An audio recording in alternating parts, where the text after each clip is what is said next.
भूमिज जाति।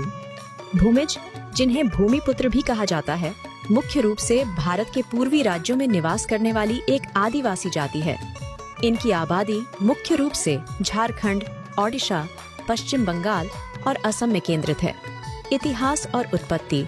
भूमिज लोगों की उत्पत्ति को लेकर इतिहासकारों में मतभेद हैं। कुछ का मानना है कि वे मुंडा जनजाति का एक उपसमूह हैं, जबकि अन्य का मानना है कि वे एक अलग ही वंशावली से संबंध रखते हैं। भाषा और संस्कृति। भूमिज अपनी अलग भाषा बोलते हैं, जो मुंडा भाषा परिवार से संबंधित है। यह भाषा लुप्तप्राय भाषाओं में गिनी जाती है और इसे संरक्षण की आवश्यकता है।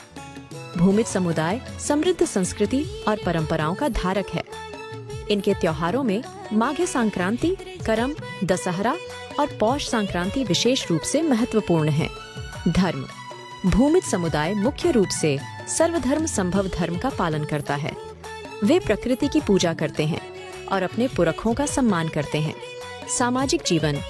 भूमिज समुदाय पारंपरिक रूप से पैतृसत्तात्मक है। गांव का प्रमुख मानकी कहा जाता है, जो समुदाय के नेता के रूप में काम करता है। आर्थिक जीवन। भूमिज लोगों का मुख्य व्यवसाय कृषि है। वे चावल, गेहूं, मक्का और दालें उगाते हैं। कुछ लोग शिकार और मछली पकड़ने का भी काम करते हैं। भूमिज समुदाय